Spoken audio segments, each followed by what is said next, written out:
My name is Gupta Tiwari from IMT College of Science and Technology BA Department. Today we will discuss about learning theory. And I will give you an overall introduction of learning theory. So before we start learning theory, we must know what is learning. So learning refers to change in behavior as a function of practice and experience which make adjustment in the environment. So learning is a modification in behavior. What modification? How modification occurs? Modification occurs as a function of practice and experience, and that modification, that change in behavior must be permanent change in behavior. That must be permanent. जो change in behavior, जो modification in behavior temporary रहता है, उसको हम learning नहीं कहते हैं. Learning उसे कहते हैं जो कुछ देर तक retain रहे हमारे cognition में, हमारे brain में, उसी को हम learning कहते हैं.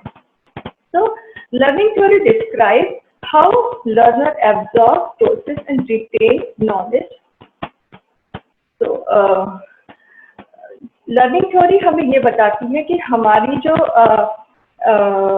हम जो सीख रहे हैं वो किस तरह से, जो लर्नर सीख रहा है वो किस तरह से कंटेंट को एब्जॉर्ब कर रहा है, प्रोसेसिंग कर रहा है और उस नॉलेज को रिटेन कर रहा है अपने अंदर. और इसमें सिर्फ कई फैक्टर इंपॉर्टेंट रोल प्ले करते हैं, और वो फैक्टर है कॉग्निशन, यानी आपका मस्तिष्क, आपका ब्रेन, इमोशन, आपकी भावनाएं, इन्वायरमेंटल फैक्टर, और इन सब के साथ साथ आपका प्रीवियस नॉलेज, आपका previous experience, this all play a part in how understanding is acquired. किस तरह से हम समझ को एक्वायर कर रहे हैं या उसको रीबिल्ड कर रहे हैं, और हम किस तरह से अपनी नॉलेज और स्किल्स को रिटेन कर रहे हैं.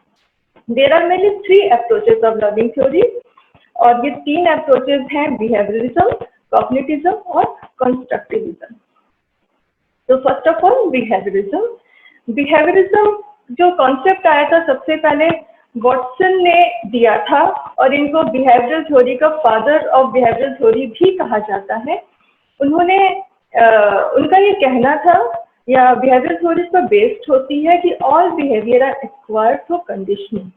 Conditioning occur through interaction with the environment.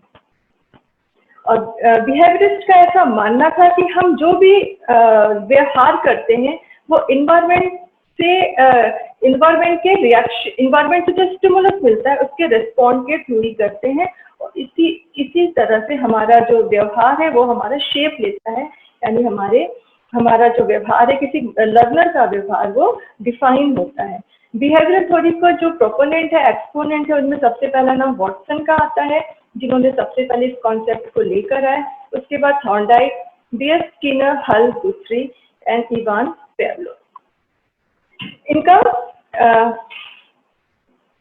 तो सबसे पहले जानना जरूरी है कि बिहेवियरिज्म है क्या.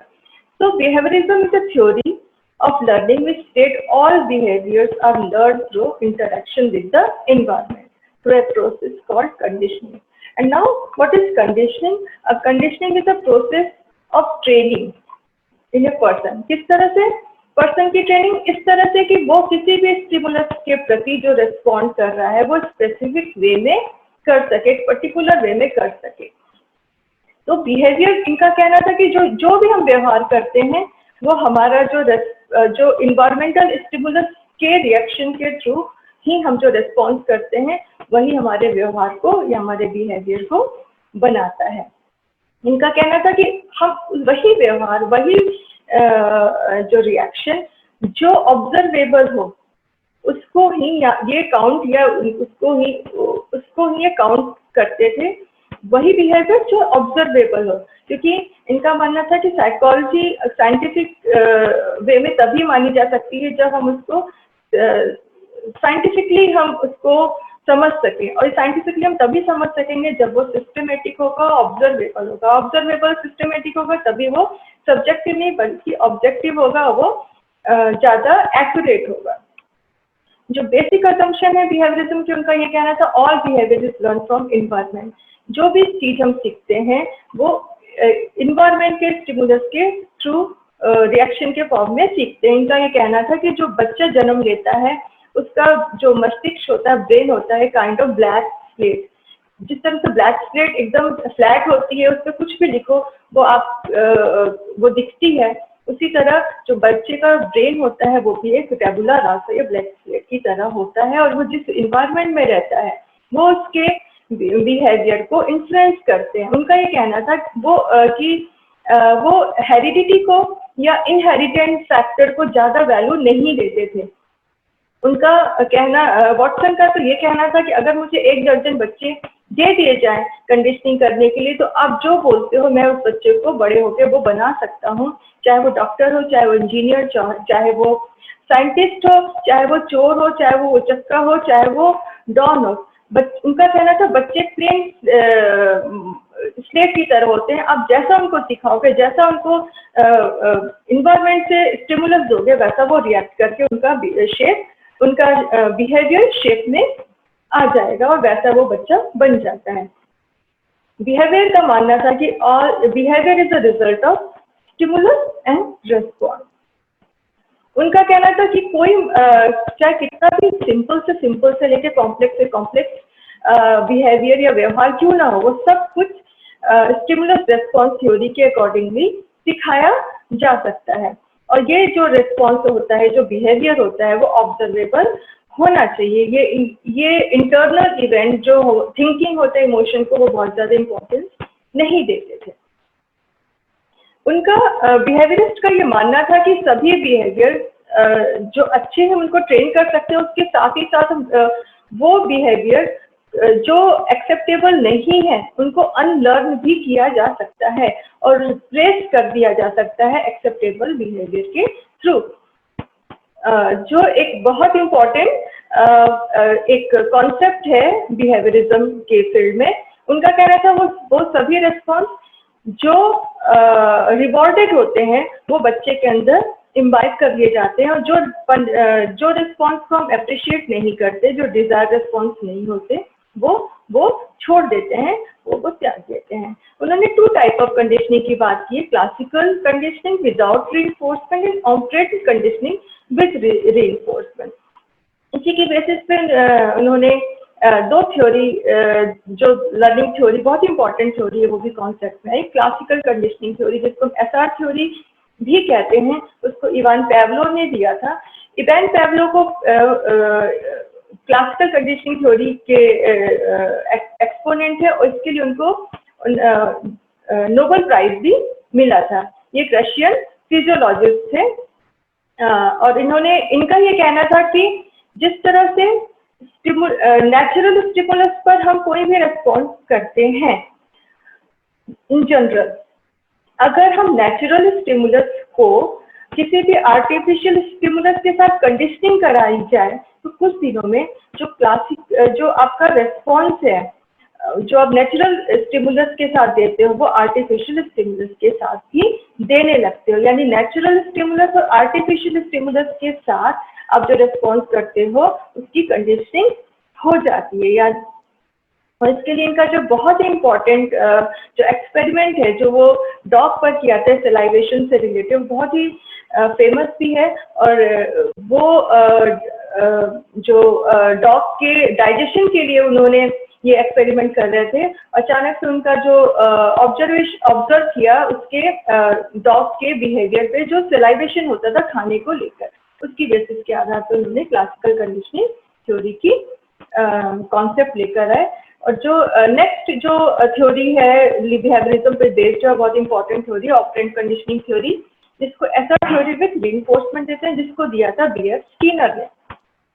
बीएफ स्किनर का कहना था कि हम कई प्रकार के रिस्पॉन्स करते हैं किसी भी स्टिमुलस के लिए, और वो रिस्पॉन्स जो रिवॉर्डेड होता है, जो अप्रिशिएटेड किया जाता है, जो डिजायरेबल होता है, उसको हम सेलेक्ट कर लेते हैं, उसको हम करने लगते हैं। और जो रिस्पॉन्स हमारा पनिशेबल होता है, जो डिजायर नहीं होता, जिसको हम अप्रिशिएट नहीं करते, वो जो रिस्पॉन्स होता है वो छोड़ दिया जाता है, वो हमारे बिहेवियर में नहीं आता।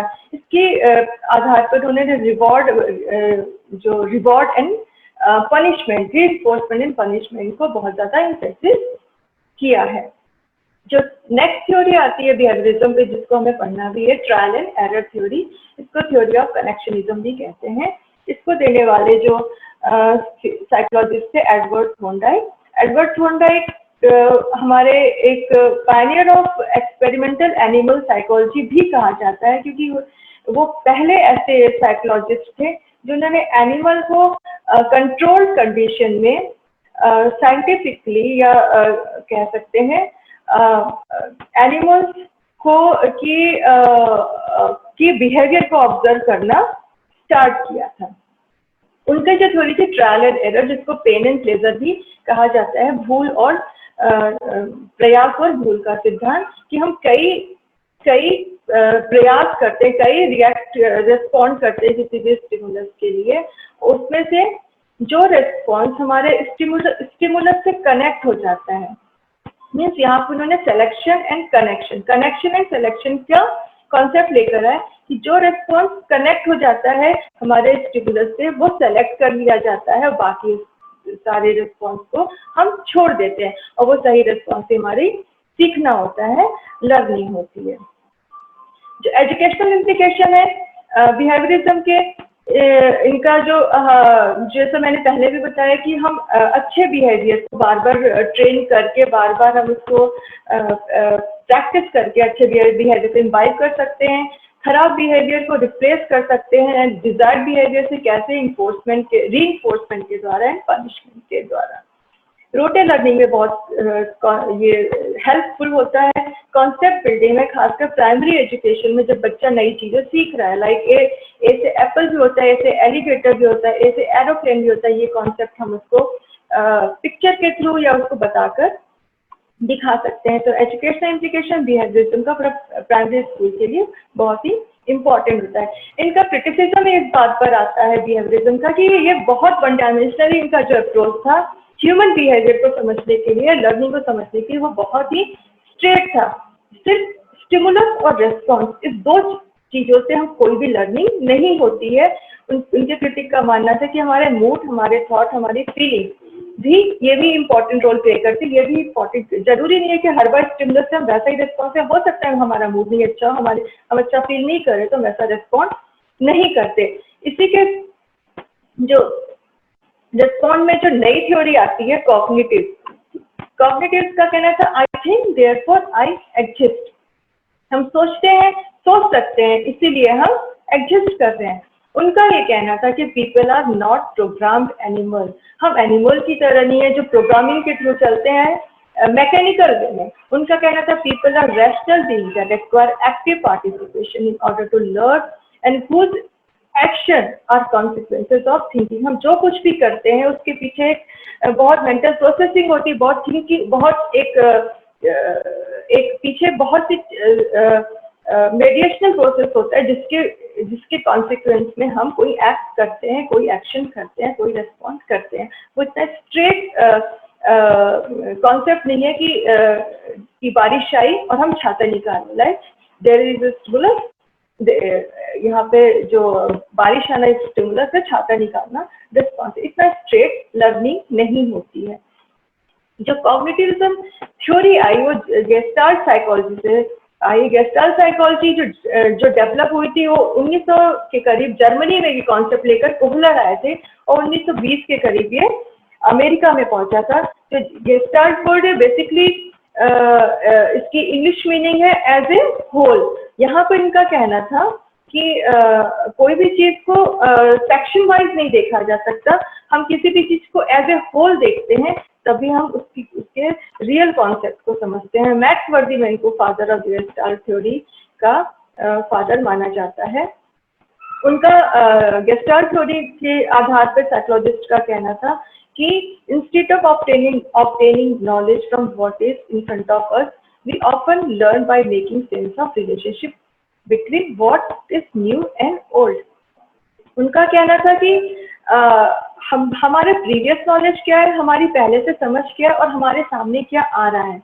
जो चीज हमारे सामने आ रहा है, हर व्यक्ति की अपनी ओन वे होता है परसीव करने की, दुनिया को देखने की, दुनिया को समझने की, और उसी के आधार पर वो अपनी एक लर्निंग को अपनी own way of learning experience करते हैं। और सबके परसीव करने की, सबके इंटरप्रिटेशन की जो तरीका होता है वो सबका अपना अलग अलग होता है। In just terms view of learning, two assumptions underlying this cognitive approach. First one is the memory system is an active organized processor of information. Means what kind of memory? There are two types of memory, short-term memory and long-term memory. Both play a very important role in cognitive theory.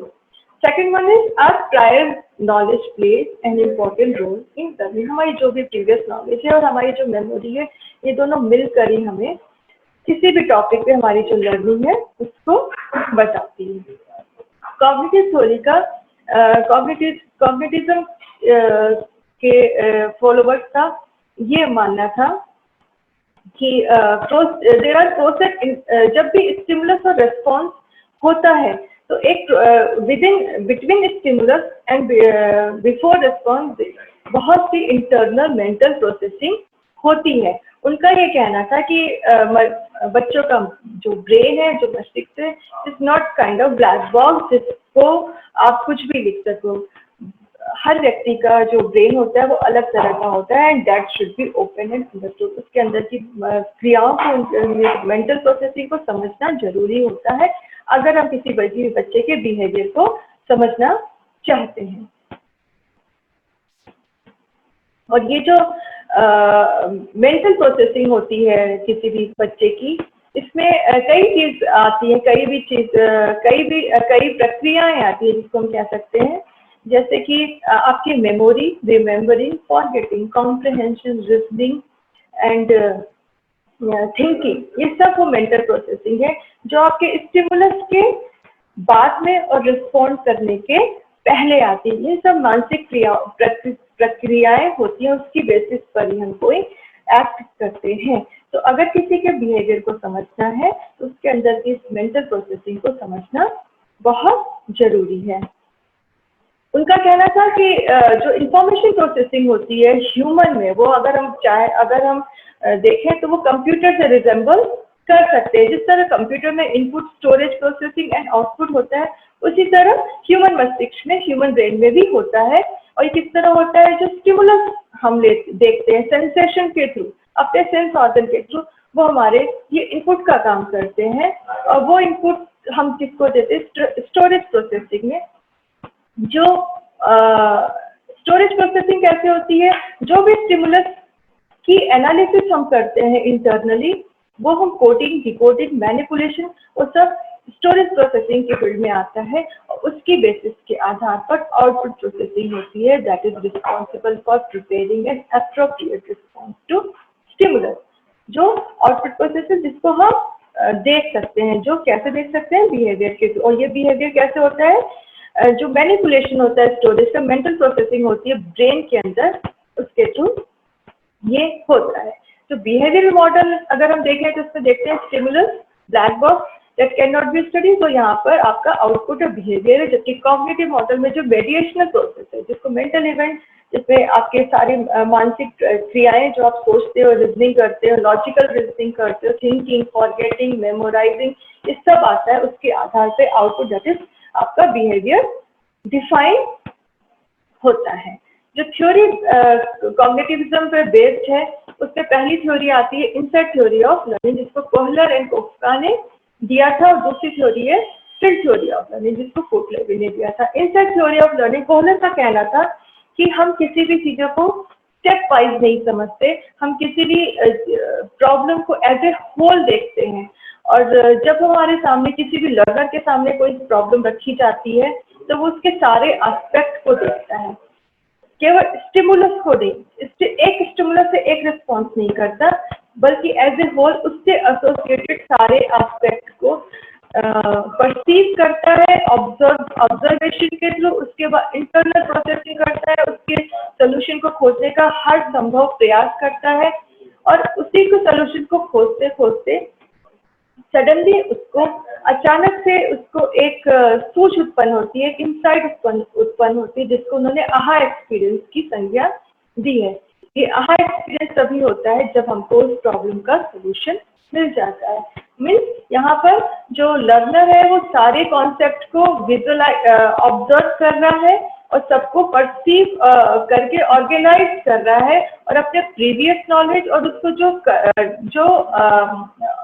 Observe कर रहा है knowledge, जो चीजें देख रहा है उस पर कनेक्ट करने का प्रयास करता है, और उसके आधार पर वो एक नए कॉन्सेप्ट को या नए सोल्यूशन को जन्म देता है, नए सोल्यूशन को सीखता है। तो ये अभ्यास प्रैक्टिस पर बिल्कुल जोर नहीं देते थे उन्होंने। उनका ये कहना था इस तरह से ह्यूमन एक mechanical learning is not kind of mechanical process. जानवर की तरह हम स्टिमुलस रिस्पॉन्स नहीं देते, बल्कि हम पूरे प्रॉब्लम को समझते हैं एज ए होल, और तब हम ब्रेन के मेंटल प्रोसेसिंग के थ्रू हम एक नई कॉन्सेप्ट, एक नई सिद्धांत के नए कॉन्सेप्ट पे पहुंचते हैं, जिसको हम लर्निंग कहते हैं। कुर्ट लेविन की लर्निंग थ्योरी। कुर्ट लेविन एक अमेरिकन साइकोलॉजिस्ट थे, और इनका सोशल साइकोलॉजी की फील्ड में इन्होंने बहुत काम किया है। इनको फाउंडर ऑफ सोशल साइकोलॉजी भी कहा जाता है। इनका मेन इंफेसिस था किसी भी पर्सन के साइकोलॉजिकल और उसके जो इन्वायरमेंट है उस पर। उनका ये कहना था कि जो भी लर्नर या जो भी बिहेवियर शेप लेता है वो पर्सन के इंटरनल इंटरेक्शन से और उसके इन्वायरमेंटल इंटरेक्शन से, और जो इन्वायरमेंटल जो इनका फील्ड है उसको उन्होंने लाइफ स्पेस की संज्ञा दी है। और उनके लाइफ स्पेस में जो चीज़ें आती है वो natural, social as well as psychological, और ये तीनों ही फील्ड बहुत इंपॉर्टेंट होते हैं किसी भी व्यक्ति के बिहेवियर को करने के लिए, बिहेवियर को शेप देने के लिए, बिहेवियर किसी भी चीज को लर्निंग के लिए, किसी भी चीज को सीखने के लिए। उनका ये कहना था कि जब भी अगर हम कोई भी चीज को सीखने के लिए अपना गोल फिक्स करते हैं या गोल निर्धारित करते हैं, तो हमारा साइकोलॉजिकल, हमारा सामाजिक, सोशल और एज वेल एज हमारा नेचुरल इन्वायरमेंट उसमें बैरियर क्रिएट करता है। और ये बैरियर कैसे हो सकते हैं? वो आपके इंटरनल हो सकते हैं, साइकोलॉजिकल हो सकते हैं, जहाँ पे आपको एम्बेरसमेंट लग रहा है, जहाँ पे आपके अपने अंदर की, जिसको आप कह सकते हैं इंफीरियरिटी कॉम्प्लेक्स, आपको लगता है कि आप कुछ अच्छा नहीं कर पाओगे, या आपको लगता है कि आपको लोग क्या कहेंगे, वो आपके साइकोलॉजिकल फील्ड में आता है। नेक्स्ट आता है सोशल फील्ड होता है, जहाँ पे आपको लगता है दूसरा आपको क्या बोलेगा, दूसरा आपको कह रहा है ये क्या कर पाएगा, इसमें तो एबिलिटी ही नहीं है। और उसके साथ साथ आपके नेचुरल इन्वायरमेंट, जो आपको यहाँ से कहीं जाने के लिए या कुछ भी करने के लिए आपके पास फाइनेंशियल प्रॉब्लम उसमें आते हैं, ये सब आपके एज ए बैरियर काम करते हैं। और इन लर्नर या पीपल इन बैरियर को तभी क्रॉस कर सकता है जब वो हाईली मोटिवेटेड हो। अगर वो हाईली मोटिवेटेड होकर इस बैरियर को क्रॉस कर देता है, तो क्रॉस करके अपने गोल को अचीव कर लेता है, तो एक न्यू लाइफ स्पेस का निर्माण करता है, न्यू लाइफ स्पेस को रीऑर्गेनाइज करता है अपने पुराने लाइफ स्पेस से। और अगर वो नहीं कर पाता है तो वो फ्रस्ट्रेट हो जाता है, वो कुंठित हो जाता है। तो कुर्ट लेविन की फील्ड थ्योरी पर्सनालिटी डेवलपमेंट में ज़्यादा अप्रोप्रिएटली काम करती है in comparison to classroom learning, क्योंकि इनका जो मेन काम था वो सोशल साइकोलॉजी के फील्ड में था। इन्होंने ग्रुप डायनेमिक्स से बहुत अच्छा काम किया। तो नेक्स्ट कॉन्सेप्ट आता है कंस्ट्रक्टिविज्म का। कंस्ट्रक्टिविज्म यानी संरचनावाद। इनका ये कहना था कि आप किसी भी मनुष्य को कुछ सिखा नहीं सकते हो, जो भी उसका है वो उसके विदिन होता है। आप क्या कर सकते हो, उसको हेल्प कर सकते हो टू फाइंड आउट जो उसके अंदर वो जो चीजें हैं, जो उसके अंदर वो पोटेंशियल है। कंस्ट्रक्टिविज्म का कहना था कि people actively construct their own knowledge, और ओन नॉलेज कैसे कंस्ट्रक्ट होती है? मनुष्य अपने ज्ञान का निर्माण या ज्ञान का सृजन खुद करता है। और कैसे करता है? अपने प्रायर एक्सपीरियंस के थ्रू, अपने अनुभव के थ्रू। ये अनुभव पर और एक्सप्लोरेशन पे बहुत ज्यादा इंफेसिस करते थे। उनका कहना था कि हर व्यक्ति, हर लर्नर जो चीज सीखता है वो इंक्वायरी के थ्रू सीखता है, वो एक्सप्लोर करने की कोशिश करता है, और एक्सप्लोरेशन इंक्वायरी कैसे आती है, उसके प्रीवियस एक्सपीरियंस से, उसकी प्रीवियस नॉलेज से आती है। इसी के इन्फ्लुएंस से वो अपने न्यू नॉलेज और न्यू स्किल को जनरेट करता है, कंस्ट्रक्ट करता है। उनका ये कहना था लर्निंग, जैसा कि बिहेवियरिस्ट कहते हैं पैसिव प्रोसेस है, इनका कहना था लर्निंग बिल्कुल पैसिव प्रोसेस नहीं है। यहाँ पर अगर लर्नर एक्टिवली इन्वॉल्व नहीं है, इंगेज नहीं है कॉन्सेप्ट फॉर्मेशन में, तो वो नहीं सीख सकता।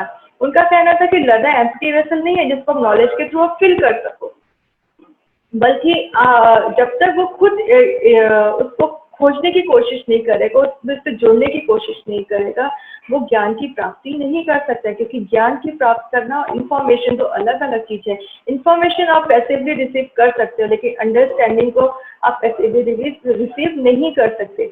और ये जब तक आप उसमें खुद इन्वॉल्व न हो, खुद इंगेज न हो, और इस प्रोसेस के थ्रू ही आपकी नॉलेज या आपकी लर्निंग आप कोई भी चीजें लर्न करते हो। उनका कहना था ऑल नॉलेज इज पर्सनल, सभी इंडिविजुअल लर्निंग पे ज्यादा जोर देते थे। उनका कहना था हर बच्चे का अपना own way of construct knowledge हो सकता है, और इसीलिए जब भी हम सेम लेसन को हर क्लास में हर बच्चा अलग अलग तरीके से, सब्जेक्टिव तरीके से उसको इंटरप्रिटेशन करता है, समझता है। क्योंकि हर बच्चे की जो समझने की, मेंटल प्रोसेसिंग की, नॉलेज कंस्ट्रक्शन की जो तरीका होता है वो अलग होता है। उनका कहना था कि all knowledge is socially constructive. वो सोसाइटी को कंस्ट्रक्टिविज्म पे फॉलोअर सोसाइटी को बहुत इंपॉर्टेंस देते थे। उनका कहना था learning is a social activity. अगर हम एक साथ काम करते हैं, हम अपने आप से इंटरेक्ट करते हैं या दूसरे से इंटरेक्ट करते हैं, अपनी कम्युनिटी में किसी से इंटरेक्ट करते हैं या कल्चर के थ्रू, हम सभी चीज सीखते हैं। उनका कहना learning is not a kind of abstract concept, कोई अमूर्त कॉन्सेप्ट नहीं है, बल्कि जो हम चीजें सीख रहे हैं, जो एक्सपीरियंस कर रहे हैं, उससे हम अपनी नॉलेज का, अपने ज्ञान का निर्माण कर रहे हैं। उनका कहना था लर्निंग एग्जिस्ट इन माइंड, जो समझ है हमारे, जो सीखता है वो हमारे माइंड में से एग्जिस्ट करता है। हम रियल वर्ल्ड और जैसा हम वर्ल्ड को या संसार को परसीव कर रहे हैं, उसके आधार पर हम एक अपना ओन एक रियल वर्ल्ड, अपने एक मॉडल, अपने आप में, अपने ब्रेन में एक मॉडल बना रहे हैं, उस तरह का जिस तरह से मॉडल को परसीव कर रहे हैं। इसके जो प्रोपोनेंट थे, जो ओरिजिनेटर थे, जो इनका मेन कंट्रीब्यूशन है, उनका जीन पियाजे का नाम आता है, जेरोम ब्रूनर का, ले व्यागोत्स्की का बहुत इंपॉर्टेंट नाम है, बंदूरा का नाम है आदि। जो टू टाइप ऑफ कंस्ट्रक्टिविज्म की बात हुई है, उनके बेसिक कॉन्सेप्ट क्या था, फिर दो भागों में बांटा गया। पहला कॉग्निटिव कंस्ट्रक्टिविज्म, इस पर जीन पियाजे ने बहुत काम किया। दूसरा सोशल कंस्ट्रक्टिविज्म, जिस पर ले व्यागोत्स्की ने काम किया है। जीन पियाजे का ये कहना था कि हम जो भी नॉलेज फॉर्म करते हैं वो स्कीमा के फॉर्म में करते हैं। ये स्कीमा वर्ड वहीं से आता है, पियाजे से। पियाजे का कहना था schema is a kind of building blocks of knowledge.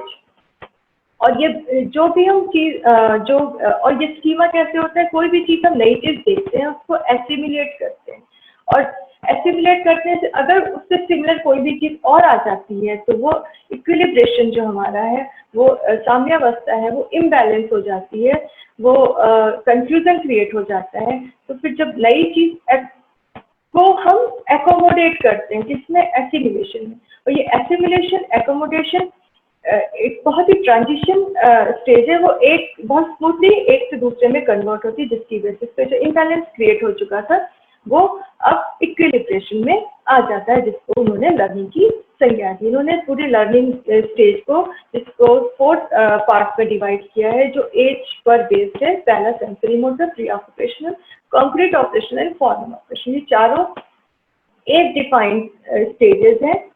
और उनका ये कहना था कि लर्निंग जो होती है वो मैच्योरेशन पर बहुत डिपेंडेंट होती है, कि आप 7 साल के बच्चे को 11 साल के कॉन्सेप्ट को नहीं पढ़ा सकते, जबकि बिहेवियरिज्म और कॉग्निटिज्म का ऐसा नहीं मानना था, वो एज पे बहुत ज्यादा जोर नहीं देते थे। लेकिन पियाजे का कहना था कि मैच्योरेशन के थ्रू ही लर्निंग होती है, तभी अप्रोप्रिएट होती है। और जो स्टेज ऑफ कॉग्निटिव डेवलपमेंट है, जो फोर्थ स्टेज है, ये ट्रांजिशन नहीं होता है, ये एकदम क्लियर कट डिमार्केशन होते हैं इन चारों स्टेज पे। और 15 ईयर जो फॉर्मल ऑपरेशनल स्टेज है, 15 ईयर तक उनका कहना था जितने भी कॉग्निटिव डेवलपमेंट है, जितना भी हम सीखते हैं वो 15 साल की एज तक हम कम्प्लीटली सीख जाते हैं। उसके बाद हमारा एक्सपीरियंस ही इनरिच होता है।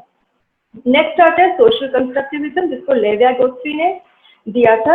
उनका ये कहना था कि उनका मेन इम्फेसिस सोसाइटी पे था। जिस सोसाइटी में हम रहते हैं, जिस कल्चर में हम रहते हैं, उससे हम बहुत कुछ सीखते हैं। उनका ये कहना था कि learning is a collaborative process, और जो भी नॉलेज किसी भी इंडिविजुअल में आ रही हो, कैसे आ रही है, with the interaction of their culture and society.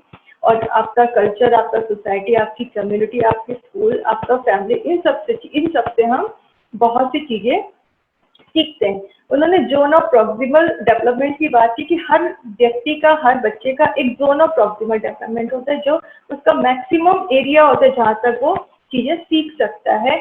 और ये स्केप होल्डिंग की बात करते हैं। स्केप होल्डिंग को हम कह सकते हैं कि एक पर्सन जो आपसे ज्यादा नॉलेजेबल है और वो आपको हेल्प करता है उस कंडीशन पे जो आप मैक्सिमम रीच तक नहीं पहुंच पाते, तो वो आपको हेल्प करता है, क्लू देता है, स्केप होल्डिंग करता है उस मैक्सिमम पोटेंशियल तक पहुंचने के लिए। तो ये सोसाइटी को बहुत ज्यादा, कल्चर को बहुत ज्यादा वैल्यू देते हैं।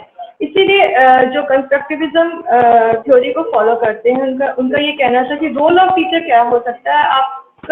आपको एज ए फैसिलिटेटर आपको क्लासरूम में काम करना है, ना कि एक एम्प्टी वेसल को फुल करने के लिए या बच्चे के दिमाग को फुल करने के लिए। आपको बच्चे को स्केप होल्डिंग के थ्रू आपको उसको हेल्प करनी है, उसको क्लू देनी है, जिससे कि लर्नर अपना बेस्ट परफॉर्म कर सके।